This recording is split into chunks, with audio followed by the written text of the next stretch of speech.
We see the rankings, we see the numbers, and time again, our Arizona schools are ranked dead last or close to the bottom. And as parents, it's frustrating, right? What can we do? How can we help? Well, today, I have an answer for you. That's right now on MOMCAST.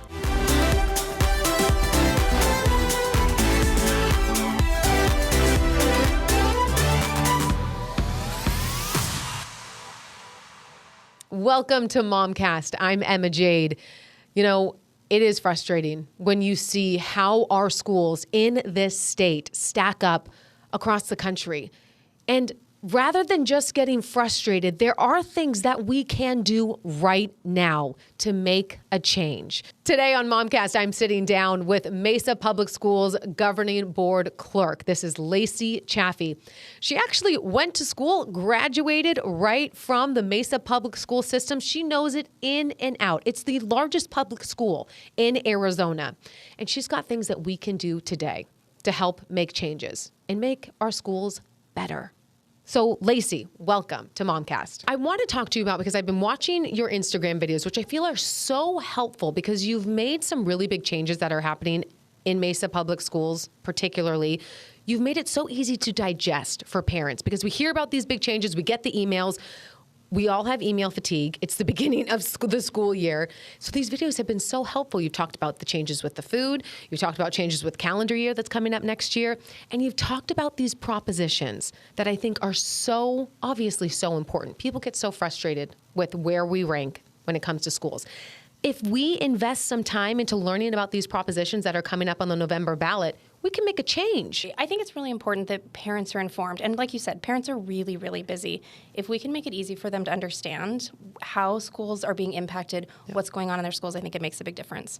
So this November, Mesa voters will have two propositions that they can vote on that help support education funding. Okay. So one is Proposition 419. This is local tax money that is raised right here in Mesa and then goes right back into the schools. Many of our schools are 40 to 70 years old. Yes. And they have a lot of repairs. And so this money is really essential funding that goes towards air conditioning, plumbing, electrical, roofing. Proposition 420, that is permission to sell or lease land that's owned by the district. So the district, as they've needed less administrative staff, as they've consolidated, they have needed fewer buildings. And so we have to go out to the public and say, can we lease or sell this land, these buildings, to get money back in the district? So for people who are listening to this, they think taxes and they think, oh, I don't want my taxes to be raised. I don't want any part of that. Break it down exactly what it would mean for me as a taxpayer in Mesa. What would happen? What change would I see? I love that the district has built a dashboard that you can literally enter your property address and figure out how much the tax evaluation would be and what that's going to cost. So for a home that's like $600,000 in Mesa, the estimated evaluation, it's not like the amount you're going to sell your house for. It's going to be right around like $250,000. That's the taxable amount, and then it's just a small percentage of that. The thing that I think people should also understand is that the tax rate in Mesa is very low. Our property taxes are very, very low. And this tax will continue to keep it either decreasing or staying about the same. And that's what we want. We want to have predictable finances. We all know, like, groceries are going up, gas is going up. Right. All of these prices I know are hitting people. So I want them to know that by voting yes on Prop 19, their tax rate is still going to stay about the same. You posted the video talking about these propositions at literally the perfect time. I was walking out of Meet the Teacher right before school started, and you spoke directly to me. You were like, if you are melting right now because of AC that's not working or classrooms that need better airflow or just in a school that really is old, that needs to be like helped out, honestly, then this is what you need to know. Let's talk a little bit about how much money we need, because there was a report that was out $1.4 billion to fix schools in Mesa. How did we get here? So it's really interesting to know that this Arizona State Supreme Court actually determined that the formula the state legislature uses to fund public schools is not adequate. Like, we have been significantly underfunded year after year. And it's going to take years before they really resolve that in the courts and the money comes to the schools. But the reality is this system doesn't pay for the capital needs. And public school districts are funded for capital needs like buildings and air conditioning and roofing at a different rate than our charter schools. So we're really not playing on an equitable playing field. It's really, really hard. And literally I filmed that video sitting in the Sonic drive-thru with my daughter because we were all melting. We were all so hot. That. Yeah. Yes. We were waiting for our drinks and we I pulled know that over. drive-thru. And we were like, we are so hot. And my daughter asked, like, why is the air conditioning not working? And I had to say, like, public schools are not funded the way they should be. Bottom line. That's it. They're not. In this state, they're not funded the way that they should be. But we can do something about it. We like to complain a lot as parents that the school's not doing this for me, the school's not doing that for me, my teacher isn't doing this. But we can actually make a difference, and it's as easy as voting. This was the biggest surprise to me as a parent, right? Like, I remember when I had really young kids, they were in diapers, and was just sending kids to school. Yeah. And I remember thinking, I'm really frustrated that, like, I don't have a bus that comes to my house. Yes. I'm really frustrated that the start times are all over the place. I'm really frustrated that there's no running water in the portables. And so I started getting involved. I joined the PTO, and we were raising funds for our school. And then I was like, wait, this isn't really a school site issue. Like, this is a larger issue. So then I started getting involved in district committees. And I was like, oh, this isn't even just a district issue. This is a statewide problem. But we can make a difference. If we vote not only for our local bonds and elections that help support school finances, we can also vote for candidates who really want to support public education funding as well. How do you think, trying to move the needle on all of this, trying to make a change, sometimes as a parent, you said it, we're busy. We've got so much going on. And sometimes we think this is too big of a problem and that we just want to get through the school day. How important is it that we don't act that way anymore? I mean, it's horrible to see how low we rank time and time again when we look at these studies that come out when it compares schools all across the country. And Arizona's either dead last or at the very bottom. That is so frustrating. It's so frustrating, especially for someone like you who went through Mesa Public Schools. Absolutely. I'm a graduate of Mesa Public Schools. Yeah. I've had 5 kids who are going to go through Mesa Public Schools, and it does get really discouraging. And I don't blame anyone for feeling discouraged, overwhelmed. And also, like, these are really intense political times. A lot of times people are just checked out in politics. Yes. So I try to remind people this isn't a partisan issue. Supporting public education, supporting education in general is a really strong move for your community. Our conversation continues on MOMCAST right after this quick break. MOMCAST is sponsored by Moxie Pest Control, protecting what matters most.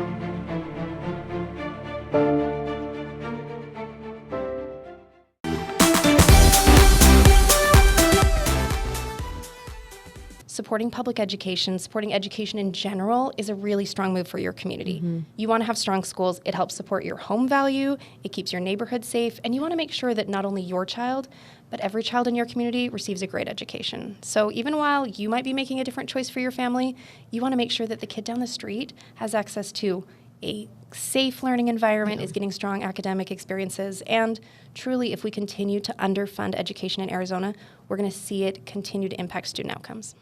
I can't help but get frustrated when I see those numbers. And then I think to myself, maybe this isn't going to turn around in time for my kids. So for those who have kids that are in schools right now, what are the extra things that we need to do to make sure that our kids, when they do go off to college, when we send them off to the workforce, that they are able to accomplish great things? That's a great question. I think the one thing that I recommend to every parent is read with your kids. Like, the one thing we can do starting from a really young age is have access to books in your home, read with your children often, suggest books, read out loud as a family, listen to audiobooks, visit the library. We have really great library systems here in Arizona. And so I think taking advantage of those opportunities and helping kids learn to love learning makes a big difference. And you can't solve all the problems. Really, at the end of the day, like, you as one person may not be able to impact whether or not the funding passes, but you can make sure that you are celebrating learning, that you're supporting schools, that you're being optimistic about those things. So when November comes, these propositions are up there, 419, 420. Yes, it will raise our taxes a little bit, but it can make a massive change. Yeah, and it's important to know that, like, we have $1.4 billion worth of needs, but we're not asking the community for $1.4 billion. Right. The bond is $449 million. Okay.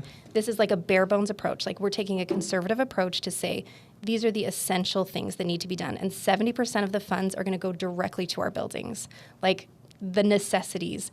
You can see around the state of Arizona, there were schools that started here in July and August, and then they had to, like, close for a couple of days because just literally the air conditioning couldn't keep up with it. I mean, these are We don't want that. basic needs. Basic needs. Today, my daughter had to take a full water bottle to school, not just in case, but because there literally was no running water in their unit of the school today. I see, like this should not be happening. Yeah, it's 110. They don't have running water. They're going to get it fixed, but it costs money. And if we delay these repairs, what taxpayers should know is it's going to cost significantly more down the road. Yes. Like truly, you think about if you put off repairs in your home, like you can maintain your air conditioning unit or you can replace it. And that's where we're at, is if we don't do these maintenance and repairs all along the way, we're going to end up in a world of hurt. How do you prioritize? Because this is a massive number. And you're right, when you drive by some of these schools, they're tired. They're tired schools that really do need a lot of help. So how do you guys prioritize who gets what?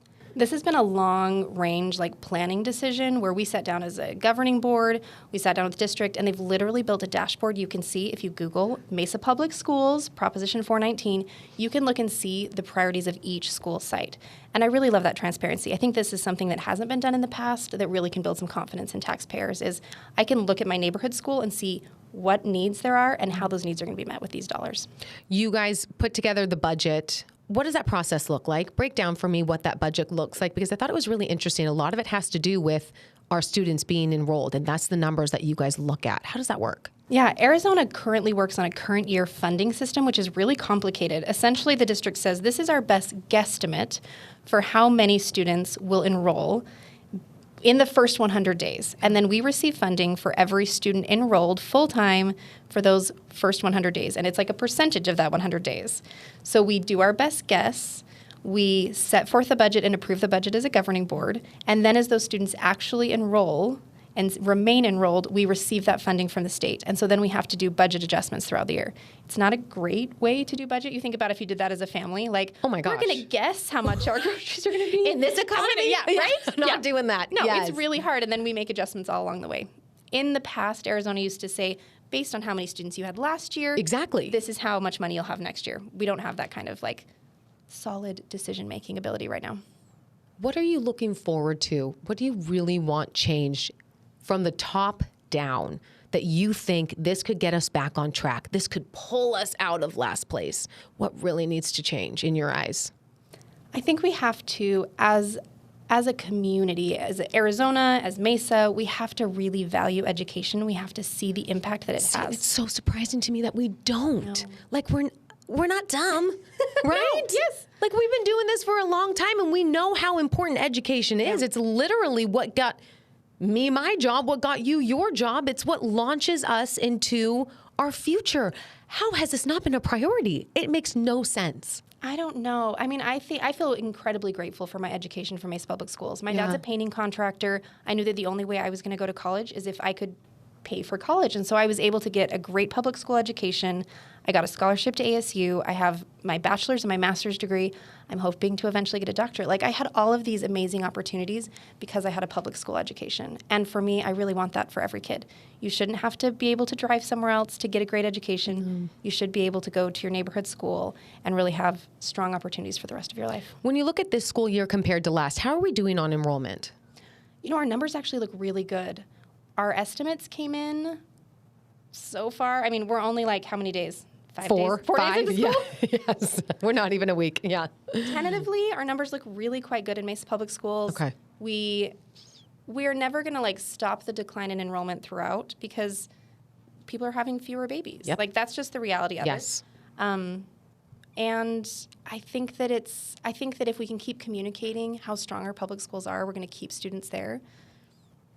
I'm hopeful about the future of Mesa Public Schools. And in your eyes, when it comes to our public schools, what makes them strong? What is it? Is it teachers? Is it people? Is it an involved community? What to you makes up a strong school? One thing that has impressed me in any school site, public, private, charter, is how dedicated our teachers are. I think essentially our teachers are really committed to students having a great experience.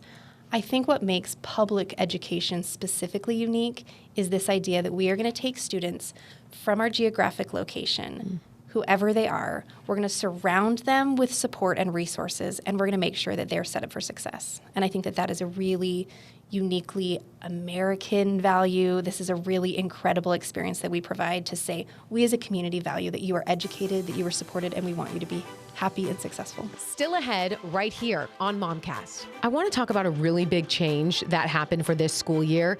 That's snacks. That is one. This is the number one thing I get calls on. MOMCAST is sponsored by Moxie Pest Control, protecting what matters most.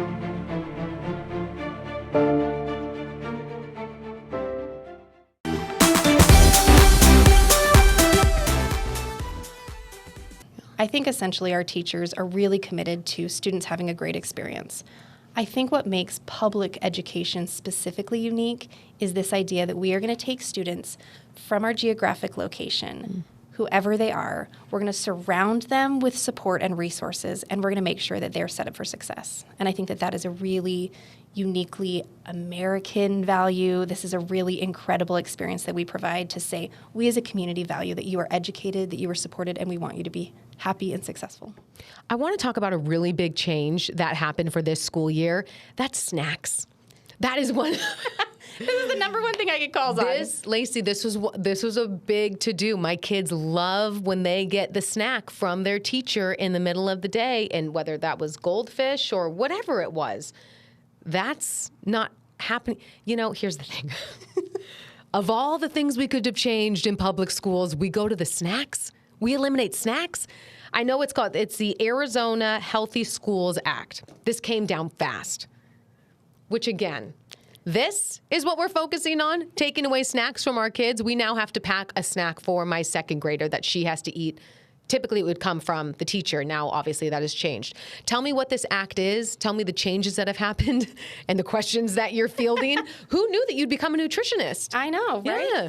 I think it is discouraging that the state legislature can agree on this so quickly, but cannot agree that we should adequately fund schools so that they have Air conditioning, bathrooms, air conditioning, running water. Yes. So essentially, this act says that we cannot distribute in any way, selling or handing out as a teacher, any food item starting any time before school and up to 30 minutes after school, ultra-processed foods as defined by 11 specific ingredients. And I'm literally fielding text messages sometimes that are like, okay, I've read this nutrition label. Are you seeing the same thing? I'm like, you're good. I think the idea is that if enough states pass this type of legislation, it will impact companies, right? Like companies are going to be like, oh my gosh, I'm going to have to make changes. Yes. Great. I can appreciate that. Totally. I think the tricky thing always in Arizona is it really impacts a very small population, parents. Right. And it's public and charter schools that have to live under these guidelines. But honestly, it really impacts our teachers too. Yeah. And your average parent doesn't understand that this was a state decision. They just think that the poor teacher is not handing out snacks. And exactly. And our teachers have enough going on. They're not paid enough. They're working really hard. Yeah. They really don't need to also be the snack monitors. I know that you hear it all. You hear all the problems that are going on at Mesa Public Schools. What are the things that you hear most from the teachers?